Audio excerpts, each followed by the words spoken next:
Everybody, welcome back. Tonight I am with a very good friend, Jenna Levitt. And Jenna is from the business called Made by Fairy Fingers. Yes. How appropriate. Jenna's a petite woman. Thank you for coming. Thank you for having me. I'm so glad you're here. So good to see you. Yes. And I'm going to bring it up right away. To hear the news about your pregnancy, I'm so excited for you. Number 3 That's right. on the way. That's fantastic. Congratulations to you and David. Miss you guys. Don't see you as much as I used to when you worked at the cafe, Sunflower Cafe, but good to see you tonight. Yes. We have been buying your jewelry for a long time. Years now. I think we're talking about that. What I love about your work is that it's small batch. Yeah. You're making it in your spare time. That's right. It's very petite and feminine to go with Made by Fairy Fingers. Yes. Your business of where you sell that on Instagram if you need to find her. And it's just so unique and beautiful. I don't know how many pieces we have. We probably have 5 or 6 or 7 pieces of yours. Yeah. And it takes everything Beth has not to keep buying your stuff, because when she sees your post, she's like, "Oh, that's so beautiful. I love Jenna's stuff." She always says it. So Oh. what is it how do you get into this, and how did you start making the jewelry? Well, it started with just a rock that I had bought. And most of my jewelry is made from gems and crystals. And it started out with a stone that I had, and I just thought, I have to have this as a necklace. Mm-hmm. And I have no idea how to wire wrap. Oh, wow. But I want to somehow get this into a necklace. So it started out with a really, really simple YouTube tutorial. just Yes, and that was pretty much it. It was pretty much any way that I can get the wire to go around the rock so that I can wear it. Awesome. And I was so pleased with my outcome. It was totally wonky. It was totally, As it should be. simple and primal looking. It was just, a couple twists and turns around, and I was proud to wear it. And then that's pretty much where it took off from there. I've been making pieces for 11 years now. Wow. Definitely have always been into making things in general. Mm-hmm. Since I was a kid, I've always enjoyed arts and crafts, and but this art, somehow it just stuck with me. So Something about falling in love with something you made for yourself, and you loved it right away because you did it, right? I think we all love the things that we make and put the time and effort into doing it. yeah. And so you did that, you loved that, and then you just said, "I want to make more." Yeah, I think it came from, just like you said, it comes from loving something that you make for yourself and you feel proud of it. And then you think, I want to make something for somebody else. I want to make something for my friend, for my family member. And so I just started getting creative and making simple birthday gifts for friends. Mm-hmm. And That's the best. yeah. And it just started out with something simple, and then people started admiring it and saying, "This is really cool what you've got going here." And I was automatically hooked. I mean, there were definitely times. Right now, I am not in a stage of my life of staying up until 2 a.m. working on jewelry. I Right. mean, I'm in the stage of preparing lunch boxes. Yeah. And so, but there was definitely a time that I was staying up late into the night. Because you enjoyed it so much. Just, Yeah. and just going away, just getting lost in it. And getting lost in it. And I remember waking up in the morning and just getting right to work, not even eating breakfast. Yeah. I was just That's how you know you love it. Yeah, I was just glued to it. That's what you want to do. That's what you always want to do. So you get back to it. Yeah. And really, I had to take breaks from it in order to fulfill, like, okay, I'm hungry now. I should probably yeah, eat. right. And I've been sitting in the same position. I'm gonna get up and do some yoga and stretch out a little bit. Maybe go take a walk or something. Or notice myself having to do that yeah, also. Yeah. I think it's really interesting because I love that the first piece you made was for you. Yeah. I think that's wonderful because Julianne and I were talking about how we started doing it for other people's. We didn't make ourselves anything. Yeah. And I was telling her she finally has a pair of shoes that she happens to have because it didn't sell, so they're her size. But I haven't made myself a house yet, Right. But the satisfaction and reward you get from giving it to someone else or someone else buying it and seeing that reaction and someone else loving your art, that is so rewarding for me that I almost love that they're going off into their own little new world and they'll evolve over Yeah. time. Yeah, it's super gratifying. I can't imagine the reactions you must get. So you were giving them away at first, and then someone saw somebody else wearing it and said, "Hey, can you make me one?" Yeah, yeah, it Natural definitely. progression. Yeah, yeah, it started off like that, and I had friends telling me you got to start a business. I had friends that were into the whole business realm, and they were trying to hook me up with somebody Right. to launch into a place of making as many pieces as I could, and that's where it was kind of like, no, it's not me. Like I just kind of want to whittle away here and there and Yeah. work on things when I can. I think that's the root of most artists. Yeah. Do it for themselves, and the joy comes from creating something. Yeah. And that creativity, and this podcast has been called being, creativity and searching creativity. So it's really like has to be done for yourself, and I feel like that's what we're meant to do, is to create. But to your point that you stuck to your guns, you knew what you wanted to do, and you knew you wouldn't love it if you had to mass produce it. Yeah. And then it becomes work. Yeah. Yeah. Yeah. And you lose the love in it, and you lose a creative spark in it as well when you start producing and stamping out things. It's not so much about the creative process anymore as much as it is just fulfilling what you need to fulfill. And sometimes when you need to do it, then it's like, oh man, where's the desire anymore? Where's the want to do it? And where is the creative flow and spark to inspire me? I agree. And I think it's interesting because even Sam and Julianne, because they are mass producing a lot of things, or selling a lot of things. And with Sam, with her mugs and things, she has to make 30, 40, 50 of them or something like that. But she's doing that so that she can support her love. Right. And she's learning and evolving in her craft, and it's making the other things she makes even better, and the things that she makes for herself, and same for Julianne. So it's wonderful. You can create a business and an income off of that, but the true roots come from a self-expression in love. Yeah. Now it's interesting you say that too, because there has been times where I've sold jewelry in shops, and I've sold jewelry at vending events.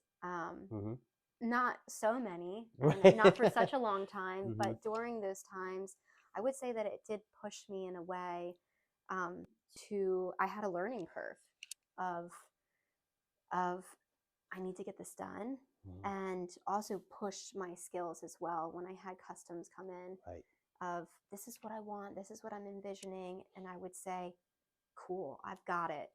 And even though I didn't know how I was going to make it happen sometimes, it pushed me to work on my skills in ways that I don't always get to do when I'm just putzing around. Julianne and I talked about how she had to make 42 pairs of shoes over the one Christmas month, and in other situations like that. But to your point, and myself too, getting ready for the show, I wanted to do 30, so I made 30, and it really taught me so much. And I like this common theme amongst everyone, is this having that pressure to do a lot, or squeeze what you would do over years into a couple months or a couple weeks, really creates that evolution. And that, because sometimes we do need to force ourselves and to push ourselves and to evolve and create new things, and that learning curve just completely changes, and it becomes a lot faster.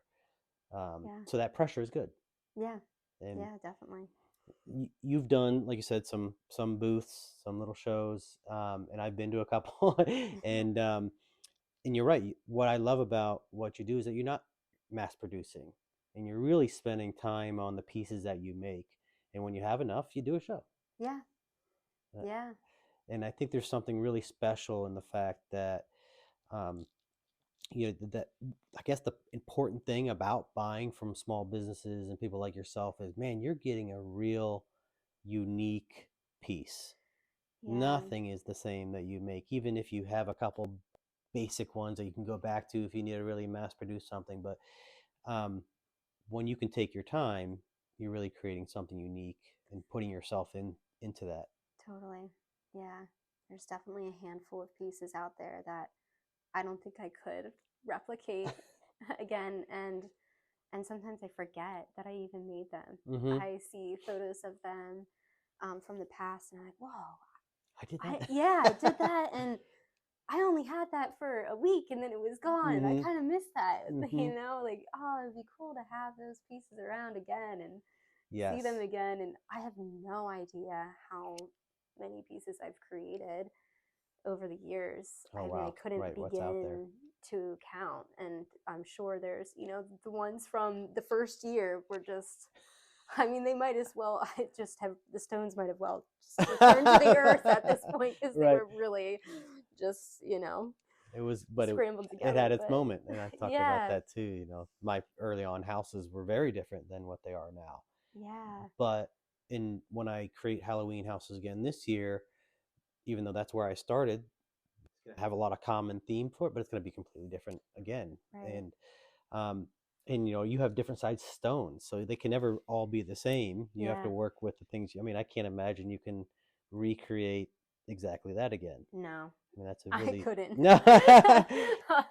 And the No, detail is unbelievable, and you probably can't appreciate it on camera, but up close, you really see that detail. And I've seen Beth and other people will wear your jewelry. You're wearing a piece now, and it just looks great.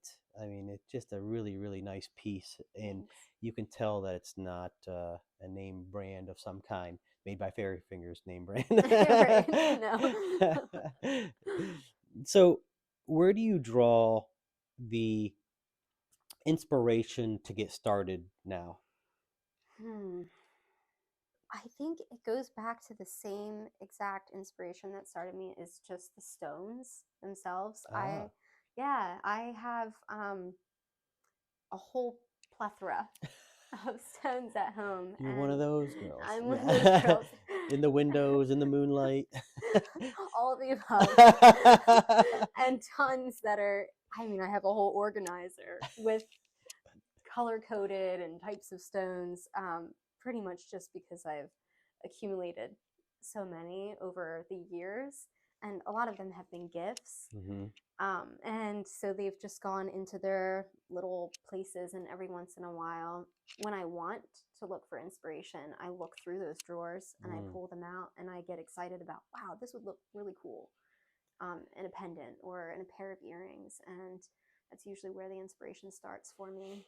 I love that. I have the same thing with like reclaimed wood. I Right. sometimes, and not always, I may have passed the piece of wood 10 times or looked at it 10 times, but maybe that next time I see it, I go, oh, I see something. I see the house that I want to make, and the way it's moving, and I see the lines, Yeah. and I go, oh, I like that.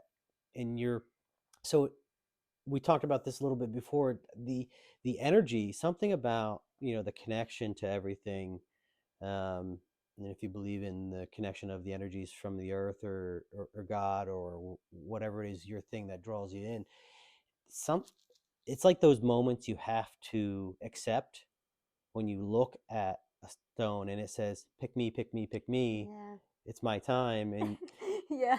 it, I mean, I don't want to be one of those crazy crystal I'll be it, girls. it's okay, I don't But at the same time, yeah, that's definitely it for me, because there's been times where I've just looked at a stone, or really it's happened quite a few times with customs, where Mhm. people will give me a stone that's theirs, and it's like, if anybody gives you anything of theirs, you know that it's a part of them, Right. and you can feel that in anything, and Mhm. it can be something so generic. But I definitely have had a couple stones that have come to me that it's coming from somebody's personal collection, and you just can't help but to feel something from it Mm. and get inspiration from that person, just thinking about them while making the piece. What an beautiful exchange of energy between people, right? They're giving Yeah. something that they've held on to is special to them. They've put their energy into it. They're handing their Yeah. energy off to you. You're putting your energy into it. They get it back, and now they're wearing it. And so they do get a little piece of you Yeah. in everything that anything you do. Yeah. But I think that's really beautiful. Yeah. Yeah. It's cool. Yeah, I know. There's a part of me that thinks, oh, I don't want to put, I mean, obviously my energy is going into it Mhm. because I'm But it's making something out of it. a caring, creative, loving Yeah. energy.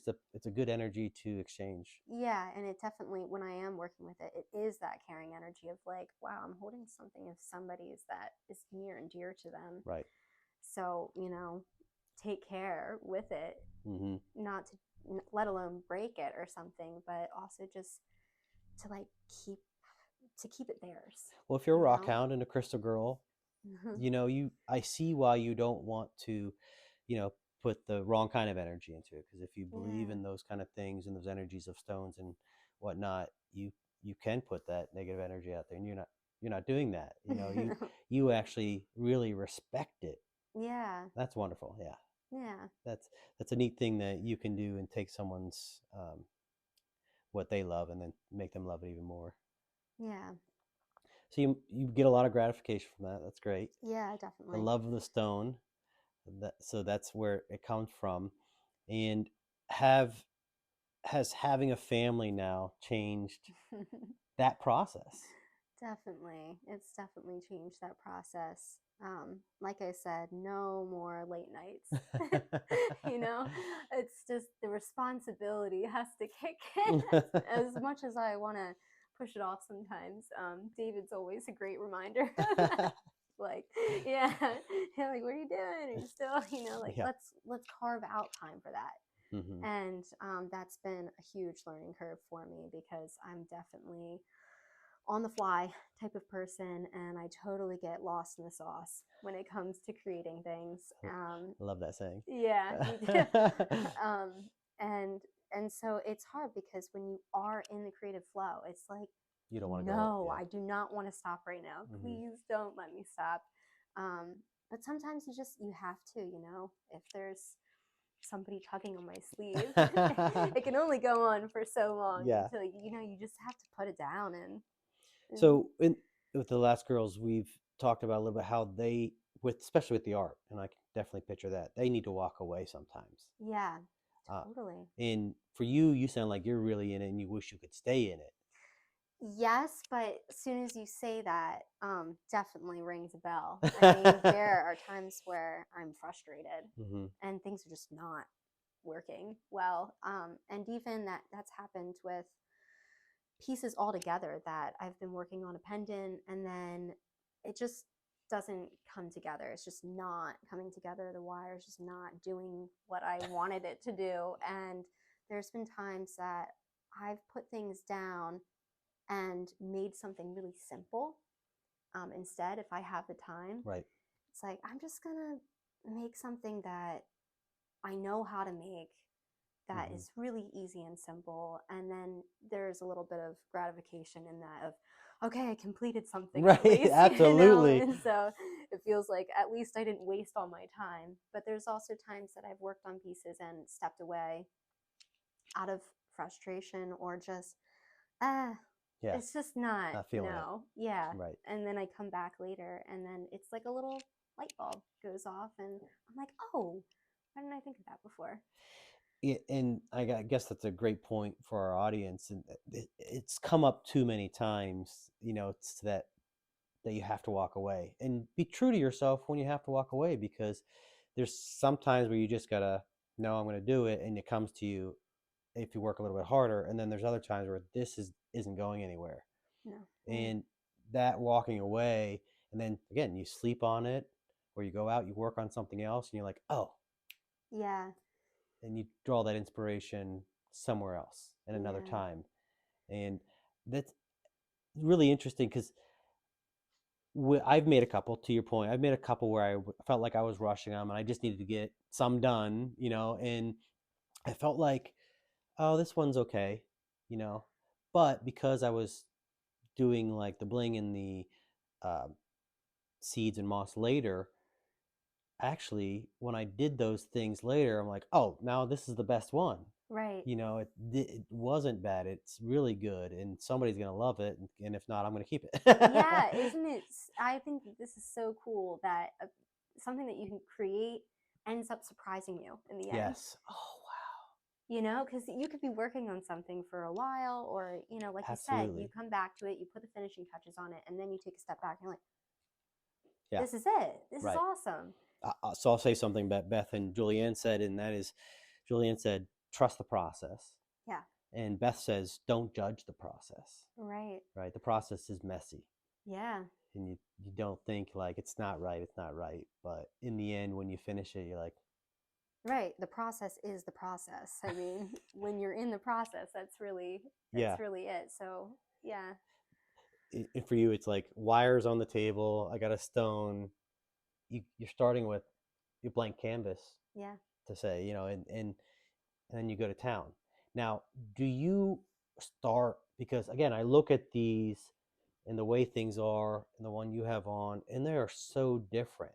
Yeah. So I have to go back to the stone. Is the stone telling you what to do, or is it you going, I think I'm going to do this curve?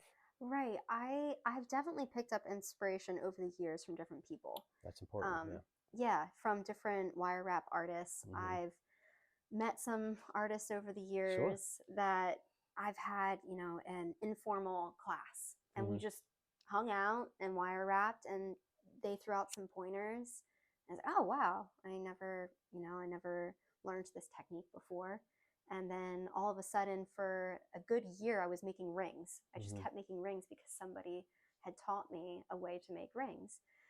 Um, but also the same, I mean, this piece that I have on and it's beaded, I had a friend a couple summers ago, and she did beaded necklaces, and she would always do shorter ones. But then I thought, I just want to try that with one of the pendants. I feel like that would look so cool.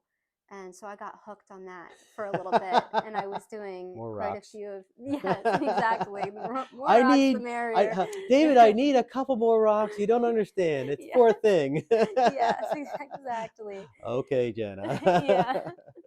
Yeah. So definitely the inspiration has come from other people, Mm-hmm. and seeing what other people are doing, and then thinking, I wonder if I could add something like that into what I already know, Mm-hmm. and explore it a little bit and see what happens. And that's definitely happened over the years. It's great when you can learn from other artists because they've gone through the struggle and they can give you a little bit of a shortcut in a way, right? Yeah, And totally. you're going to go through your own struggles and maybe different, but if you can skip the hard part whenever you can and get to more creating and less frustration, um, why not?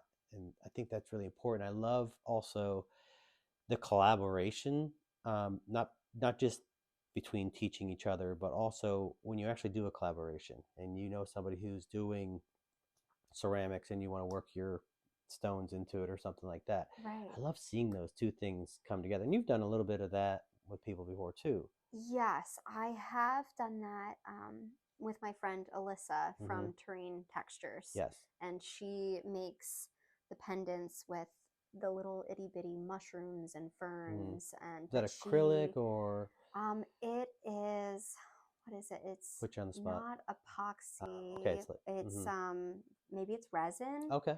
Yeah, and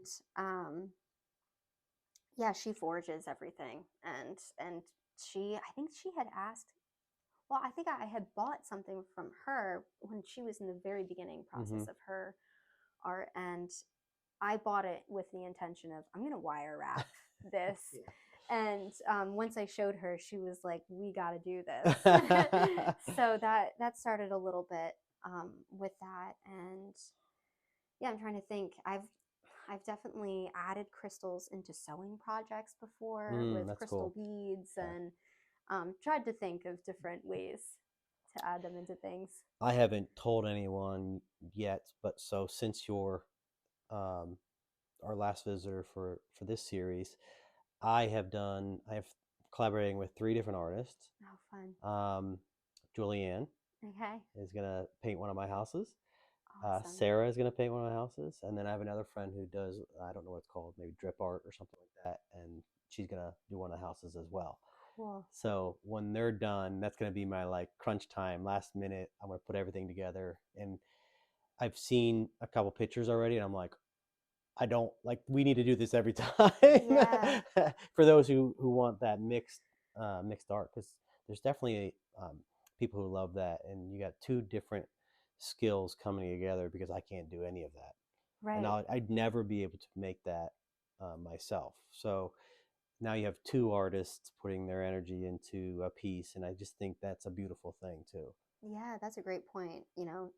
Something that people I've collaborated with, I would never be able to do what they're doing. Mm-hmm. It's just not, I just haven't Know before. know your So limitations. yeah, it's just, oh, this is not for me. But Yeah. that's what's so cool is also knowing that of I can't do that, but they can. Mm-hmm. And putting those together is like, wow, this is talk about a unique Right. art piece, unique Talk about a unique art piece. Yeah.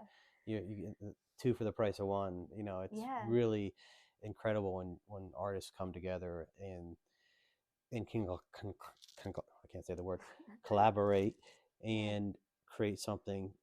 Just again, you can't do it by yourself. Something truly unique that's Yeah. really special.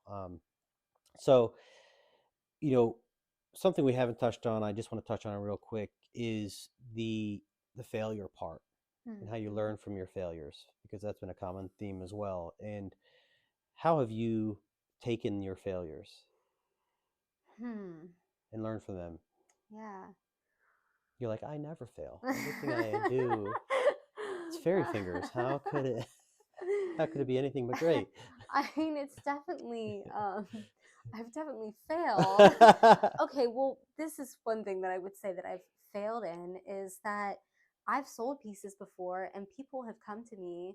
Um, this has happened twice online for people that I've never met before. They bought pieces and they broke. Yeah.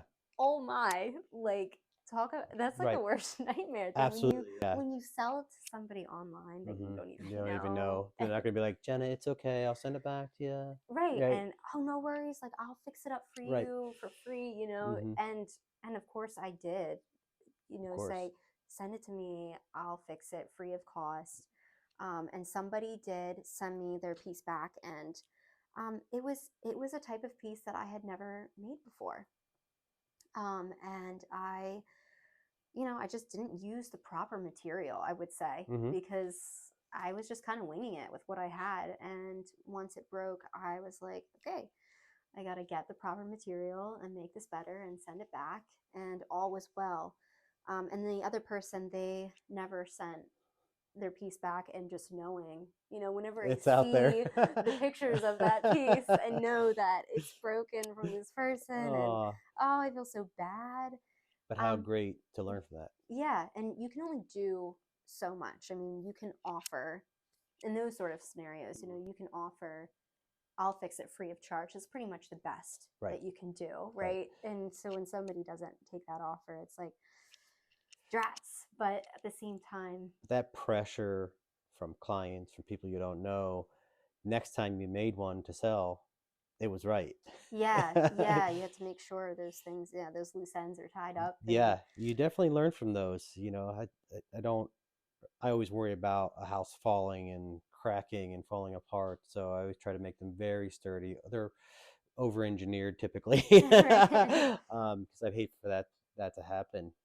And I also love the idea that my little creations evolve over time, and that maybe like 5 years down the road the color changes, or pieces fall off over time. I really imagine the people kind of adding their own touch to it. Maybe they want to paint something, maybe they want to change something, and that piece can evolve, Right. and they create and recreate it. And I just like that idea. In your pieces, the chains can be switched out and Yeah. do something different with yours too. So you have a beautiful chain on yours with those pebbles on it, but somebody else could put a real chain through there and make Yeah. it look completely different. Yeah, and I always want to make that known to people too, Hmm. that what you see is is not all what you get. Right. If you want the chain and you want to buy it with the chain, then great. Or if you don't, then that's fine too. Hmm. And I've had people say that too. Just keep the chain. I have something at home that I like to wear, and I put Perfect. that same chain on every pendant. So Right. it's okay, cool. That's great. Yeah, Yeah. absolutely. Um, so are you ready for February 17th? I would say for the most part. Yeah, I have a couple pieces that I still want to make, that I still want to have ready, Up till and 2 a.m. cranking them out. February 16th. up to 8 p.m. Yeah. Yeah. Ooh, so late. Yes, exactly. Yeah, and we're like, okay, wake up at 5 a.m. and try to. Mhm. So yeah, I'll see. I definitely want to get a couple more Great. together. Yeah. Looking forward to it. This weekend, Beth is putting everything together, taking your Awesome. pieces, putting them in the space, and we're really looking forward to that. Where can people find you and find your work? Yeah, mostly on Instagram, at Made by Fairy Fingers. Yeah. I It's all just one word to make it easy for Right. people, no numbers or dashes or anything. But yeah, Made by Fairy Fingers on Instagram and on Etsy. Oh, I do have an Etsy page, sure. um, but I would say it's easiest to just send me a message on Instagram. Hmm. I'm on there quite often. So someone could give you a stone, as you said, if they're nearby or they want to mail it and say Yeah, do your thing, um, or they can see something you've done and yeah, buy it on. Is it Made by Fairy Fingers on Etsy as well? yes, Okay, yeah. so follow Jenna on Instagram and Etsy at Made by Fairy Fingers. Jenna will be out to the collaborative art show February 17th at the New Spirit Old Soul Homestead at 7799 Boyertown Pike. Yeah. And thank you for being here. Yeah, thank you so much for So much having fun. I me. can really looking forward to seeing everyone together, get a group picture Yeah. and have a fun time. Yeah, I'm excited to see everybody's art. I can't wait. Yeah, It's really it's going to gonna be be awesome. awesome. Yeah. Thanks for coming. Yes. Thank you for having me. Bye, everybody.